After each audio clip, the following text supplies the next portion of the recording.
श्रीराम विजय कथासार अयोध्याकांड अध्याय 9. विकल्पाचे वारे कैकेयीचा हट्ट या अध्यायामध्ये सांगितलं आहे. श्रोतेजन हो, मी जर काही रसाळपणाने रघुनाथाची कथा सांगत असेन तर ती त्या रघुनाथाचीच कृपा, ती माझ्या गुरुचीच कृपा, ती तुम्हा रसिकांचीच कृपा. आतापर्यंत बालकांडात वाढलेली ही कथारूपी बेल अयोध्यारूपी मंडपावर चढत आहे. सावधान होऊन ऐकावे. भरत व शत्रुघ्न आजोळी गेले होते. कैकेयीचा भाऊ संग्रामजित नावाचा विख्यात राजा होता. राम लक्ष्मणादी चौघांच्या विवाह समारंभासाठी त्याला दशरथाने बोलावले. अयोध्येतील सर्व सोहळे पूर्ण झाले. संग्रामजित परत आपल्या राज्यात जायचा बेत करू लागला तेव्हा त्याने कैकेयीजवळ विषय काढला. ताई, भरत आणि शत्रुघ्न यांचे विवाह झाले आहेत. मांडवी आणि श्रुतकीर्ती तुझ्या सासरच्या कुळाचेच काय तुझ्या माहेरच्या कुळाचेही भूषण ठरतील अशाच आहेत. माझ्या एक मनात आहे, तू हो म्हणालीस तर ठीक होईल. भरत व शत्रुघ्न यांना तुझ्या सुनांसह मी आपल्या घरी काही दिवस नेईन म्हणतो. महिनाभर तरी राहतील तर सर्वांना बरे वाटेल. सुनांनाही सर्व काही ओळखीचे होईल. मामाच्या घरी भरताला राहायला आवडेल असेच मला वाटते. मी दोघांना घेऊन जाऊ का? कैकेयीला त्याचा बेत पसंत पडला. रामाची व दशरथाची संमती घेऊन व भरत शत्रुघ्नांना राम विरह जाणवत होता. तरी 1 महिनाभर राहण्यासाठी त्याने मग आपल्या राज्यात नेले. रामाला युवराज करण्याचे बेत. इकडे लक्ष्मणाने व रामाने वसिष्ठांकडून पुष्कळ प्रकारची शस्त्रास्त्रे शिकून घेतली. वसिष्ठ प्रवीणही होते, विद्यावंतही होते आणि आत्मज्ञानही होते.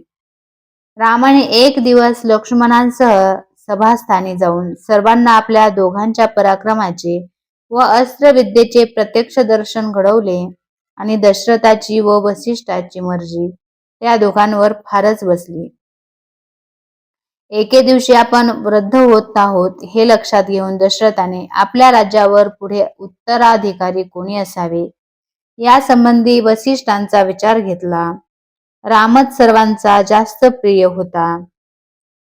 रामालाच युवराजपद द्यावे व त्याला लवकरात लवकर अभिषेक करावा असे दशरथाने ठरवले. वसिष्ठांनी त्याप्रमाणे सर्व बेत आखले.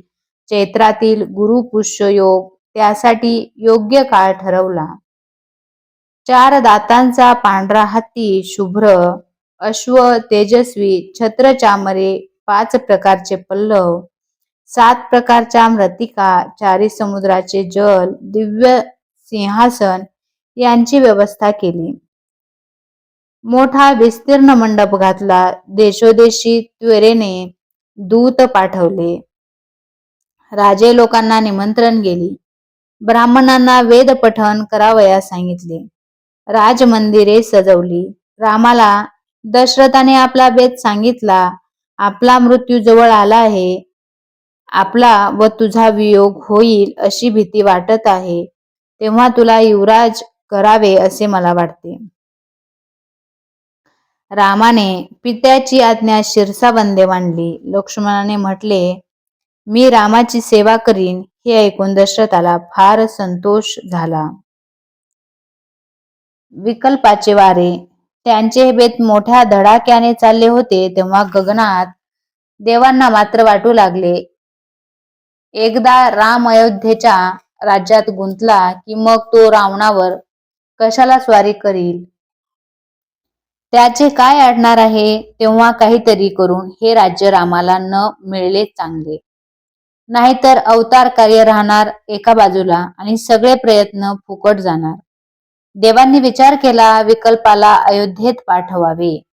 विकल्प म्हणजे संशय, म्हणजे रामाला राज्य मिळणे योग्य नाही असे कोणाला तरी वाटले पाहिजे. पण विकल्प काही अयोध्येत जायला तयार होईना.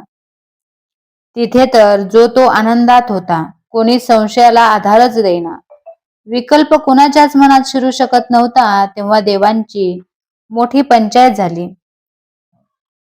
राम आहे ते विकल्प कसा टिकणार? पण एक गोष्ट अशी झाली की कैकेयीची मंथरा नावाची एक दासी होती. ती स्वभावानेच मत्सरी होती. राम तिला आवडत नसे. भरताला मान द्यावा असे तिला वाटे.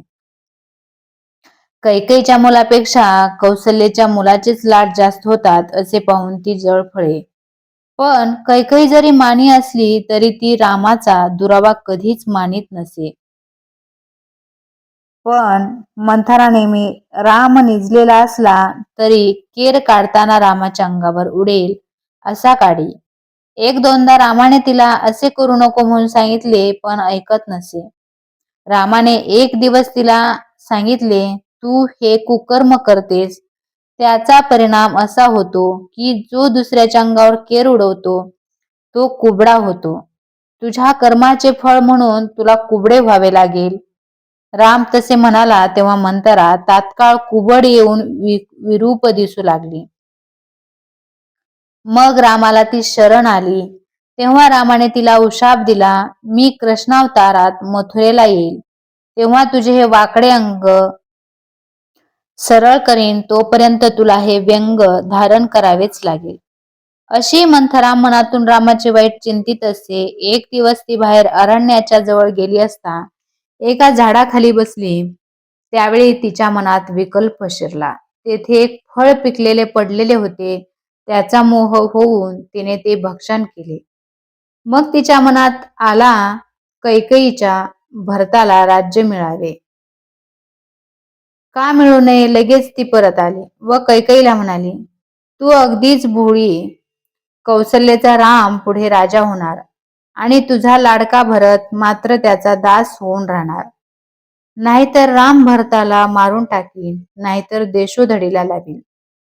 कैकेयी म्हणाल, नाही नाही मंथरे, राम तसाच भरत, मला त्यात काही फरक नाही वाटत. तू नसती शंका काढू नकोस. हे घे तुला बक्षीस. असे म्हणून तिने आपल्या गळ्यातला हार व पदक तिच्या गळ्यात घातले. पण मंथरेने ते पदक तोडून भिरकावून दिले आणि ती ऊर पिटून रडू लागली. तेव्हा मात्र कैकेयीला वाटले, ही काही सोन्यासाठी रडत नाही, हिच्या मनातली शंका खरी आहे. तिने म्हटले, मंथरे, मी काय करू आता? उद्या सकाळी रामाला अभिषेक होईल. राजा त्याच्या बाजूचा, प्रजा त्याच्या बाजूची. कोणाच्या मनात उलटे काहीच नाही. माझा भरत इथे नाही. वेळ तरी थोडा आहे. वसिष्ठ व दशरथ माझे काहीच ऐकणार नाहीत. मंथरा म्हणाली, तुला काही भय नको. पूर्वी राजाने तुला 2 वर दिले पण तू ते राखून ठेवलेस. यावेळी तू ते 2 वर माग. एका वराने भरताला युवराज पद माग. दुसऱ्या वराने रामाला 14 वर्षे वनवासात पाठव. राम गेला की राजा दुर्बल होईल. रामाच्या बाजूचे लोक असतील. ते पण जाऊ दे. रामाबरोबर सर्व काही तुझ्या मनाप्रमाणे करून घे. तुझ्या हातात आहे. वेळ गेली नाही. कैकेयी विचार करू लागली. तिला मोठा आशेचा किरण गवसला.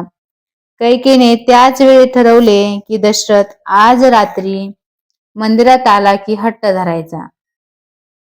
दशरथाचे उद्याचे आनंदाचे बेत मनाशी घोळवीत रात्री तिच्या मंदिरात आला. त्यावेळी तिने आपले अलंकार तोडून टाकले होते. तोंडाला माती लावून घेतली होती. श्रंगार विस्कटून टाकला होता. धरणीवर पडून ती हुंदके देऊन रडत होती.